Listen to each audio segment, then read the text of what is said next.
నమస్కారం శ్రీ ఆచార్య అనంత స్వామి గారు. నమస్కారం అండి. చాలా మంది క్లాసెస్ గురించి అడుగుతున్నారండి. మన సబ్జెక్ట్లోకి వెళ్ళే ముందు బెటర్ వాళ్ళకు కూడా ఒక అవగాహన అయితే ఉంటుంది. క్లాసెస్ ఎప్పుడెప్పుడు ఎక్కడెక్కడ ఉండే అవకాశం ఉంటుందంటారు? మనకి ఈ 2022 అక్టోబర్ 26 హైదరాబాద్ క్లాస్ అండి, దగ్గరలోనే ఉంది మనకి. అలాగే అక్టోబర్ 30 బెంగళూరు, నవంబర్ 6 తిరుపతిలో ఉంటుంది. మళ్ళీ నవంబర్ 13 మనకు మళ్ళీ విజయవాడలో ఉంటుంది. నవంబర్ 27 మనకి వైజాగ్లో ఉంటుందండి. అలాగే డిసెంబర్ 4 కర్నూలులో ఉంటుంది. డిసెంబర్ 11 రాజమండ్రిలో ఉంటుంది. అలాగే మనకి మళ్ళీ డిసెంబర్ 25 హైదరాబాద్లో ఉంటుంది. Thank you so much sir. Thank you. 423లో మీరు చెప్పినటువంటి మాట, కళలు కనటానికి కూడా ధైర్యం కావాలి. ఆ కళలు కూడా ఏ విధంగా ఉండాలి అండ్ వాటిని ఎలా ఎగ్జిక్యూట్ చేయాలనేటువంటిది చెప్పారు మీరు. చాలామంది తెలియదు, బట్ ఆ వీడియో చూస్తే డిస్క్రిప్షన్లో లింక్ ఉంటుంది. కుదిరితే ఆ వీడియో చాలామంది చూడండి. 23వ మనీ మంత్ర వీడియో 423ది. ఎందుకంటే అందులో చాలా పాయింట్స్, అంటే మన యాటిట్యూడ్ ఏ విధంగా ఉండాలి, మనల్ని మనం ఏ విధంగా మార్చుకోవాలనేటువంటిది చాలా క్లియర్గా ఉంటుంది. ఆల్మోస్ట్ ఒక 10 to 15 points చెప్పినట్టున్నారు.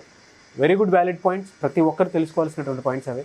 Thank you so much for that. And ఈ వీడియోలో ఏం చెప్తున్నారు? 424వ మనీ మంత్ర వీడియో. ఇక్కడ మనకి విచిత్రం ఏంటంటే, మనం స్టార్టింగ్ నుంచి వీడియోలు చేస్తున్నాం. అవును, దాదాపు ఒక 57 వీడియోల వరకు ఎవరికి ఏం అర్థం కాలేదు.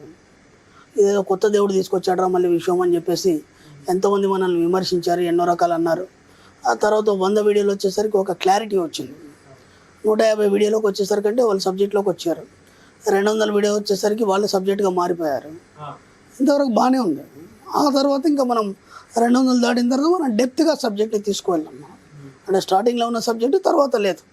అంటే ఇప్పుడు మనం ఫస్ట్ క్లాస్ వేరు, సెకండ్ క్లాస్ వేరు, 10th క్లాస్ వేరు, ఇంటర్ వేరు, డిగ్రీ వేరు, పీజీ వేరు, ఇలా అలా మనం ముందుకు వెళ్తున్నప్పుడు ఏమవుతుందంటే సబ్జెక్ట్ అనేది డెప్త్కి వెళ్ళిపోతుంది. అవును. ఇక్కడ గమ్మత్ ఏంటంటే, చాలామంది ఏమడుగుతారంటే, మనం చేసిన పాత వీడియోలలో మీరు ఇలా చెప్పారు కదా, అది నేను ఎలా చేయమంటారా అని అడుగుతారు. నాకు ఎంత బాధ అనిపిస్తుంది అంటే, కొత్తగా వీడియోలు చూస్తున్న వాళ్ళు అడిగారంటే ఒక బాగుంది. ఎందుకంటే పాపం వాళ్ళకి తెలియదు కాబట్టి మనం ఏం చెప్తాం, మీరు పాత వీడియోలు చూడండి మీకు అవగాహన వస్తుందని చెప్తాం. దాదాపు 400 వీడియోలు చూసిన వాళ్ళు కూడా అదే మాట అడిగారు అనుకోండి, అప్పటికి 4-5 సార్లు రాసుకోవచ్చు. ఎలా ఉంటుంది ఒక్కసారి ఆలోచించండి. వాళ్ళకి ఏమని చెప్తాం మనం? అనేది ఏంటంటే, సబ్జెక్ట్ని ఎంత వీలైతే అంత కొత్తగా తెలుసుకోవడానికి ప్రయత్నం చేయండి. మీరు అక్కడ అలా చెప్పారు, నేను అదే చేస్తున్నాను, అది కరెక్టా కాదు, దాన్ని పట్టుకొని వేలాడకండి. ఆ తర్వాత బోలెడు వీడియోలు వచ్చాయి. మీరు ఎన్నో క్లాస్లోకి వచ్చారు, నేను ఎన్నోసార్లు చెప్పాను, వీడియోలు వేరు, క్లాస్ వేరు. క్లాస్కి వీడియోలోకి చాలా తేడా ఉంటుంది. అర్థమైందా? ఓ 10th క్లాస్ బుక్స్ ఉన్నాయి, మనం తీసుకొని చదివి పాస్ కాలేం. దాన్ని వివరించడానికి టీచర్ కావాలి, స్కూల్ కావాలి, ప్రతిరోజు స్కూల్కి వెళ్ళాలి, అయితేనే మనం అవి పాస్ అవుతాం. దాంట్లోనే చెప్తారు టీచర్ మళ్ళీ. కానీ క్లాసు వేరు, బుక్స్ వేరు. అలాగే మన వీడియోలు వేరు, క్లాస్ వేరు. కాబట్టి ఖచ్చితంగా క్లాస్కి వచ్చే ప్రయత్నం చేయండి. వచ్చిన వాళ్ళు కూడా మళ్ళీ వీడియోని పట్టుకోకండి. ఎందుకంటే ఆయా సందర్భాన్ని బట్టి మనం ఇంకా డెప్త్ సబ్జెక్ట్ చెప్పాలి. కాబట్టి ఎంత వీలైతే అంత దాన్ని నిర్వచించడానికి మనం వీడియోలో చెప్పగలుగుతాం. అవును. క్లాస్కి వచ్చేసరికి ఏంటంటే, క్లాస్ లాగానే పాయింట్ టు పాయింట్ ఉంటుంది.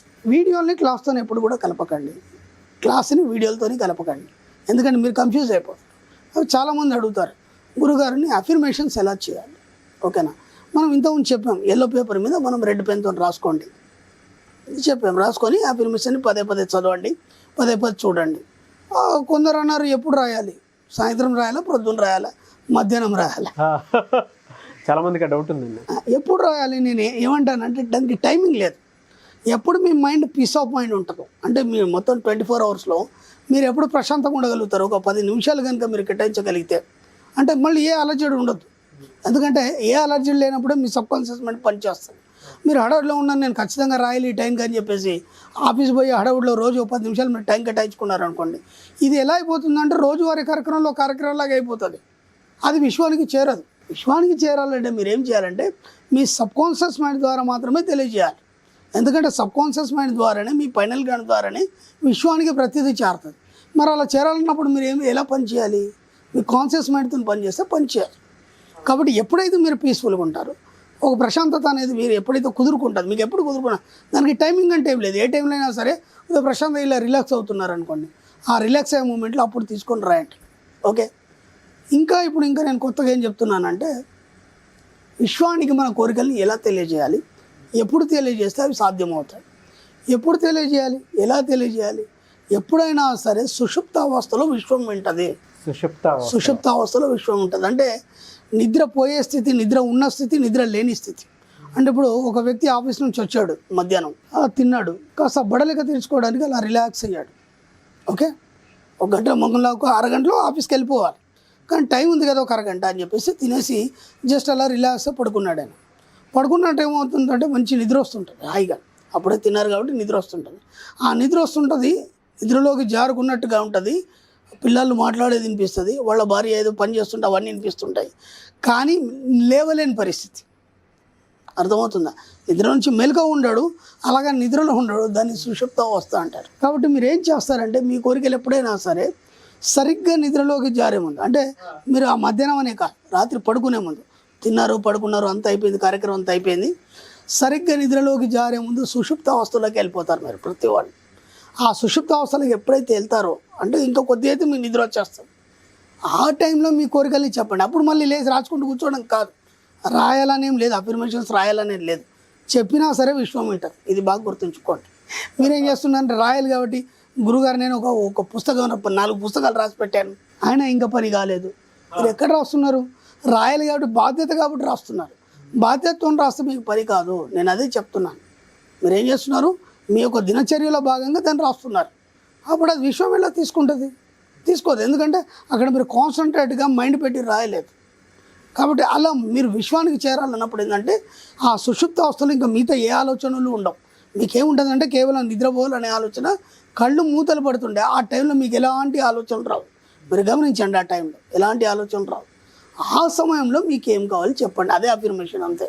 ఇంకా కొత్త మీరు రాసుకుంటూ కూర్చోవాల్సిన అవసరం లేదు. కాబట్టి సరిగ్గా నిద్రలోకి జారే ముందు మీ అఫర్మేషన్స్ ఏమేం కావాలి అంటే, ఇప్పుడు డబ్బు కావాలా, లేకపోతే మీ అప్పులు తీరాలా, లేకపోతే మీకు ఒక కారు కావాలా, లేకపోతే ఒక బంగ్లా కావాలా, లేదంటే మీకు జాబ్ ప్రమోషన్ కావాలా, వాటిని చెప్పడం కాదు, వాటిని ఊహిస్తూ పడుకోండి, అదే అఫర్మేషన్ అంతే.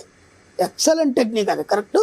నిద్రలోకి జారే ముందు మీకు ఏం కావాలనో దాన్ని ఊహిస్తూ పడుకోండి. ఓకే, ఇప్పుడు చిన్న ఎగ్జాంపుల్, ఆ పిల్లాడు ఉన్నాడండి, ఇచ్చినప్పుడు ఆ హోంవర్క్ చేయమన్నాడు సార్. హోంవర్క్ చేయమంటే వాడు చేయలేదు. రాత్రి పడుకున్నప్పుడు వాడు భయం అవుతుందా, లేదా రేపు ప్రొద్దున స్కూల్కి వెళ్ళాలి, నేను వెళ్తే సార్ కొడతాడు, నేను హోంవర్క్ చేయలేదు అని. అప్పుడు వాడు ఏమని ఊహిస్తుంటాడు? రాత్రి పడుకున్నాను, రేపు నేను వెళ్ళిన తర్వాత సార్ రాకపోతే బాగుండు క్లాస్కి. ఓకేనా? అలా మనం చిన్నప్పుడు మనం ఎన్నో చేస్తుంటాం మనం. ఓకేనా? అలాంటప్పుడు ఏం జరుగుతుంది? ఒకవేళ సార్ వచ్చినా నన్ను అడగకుంటే బాగుండు.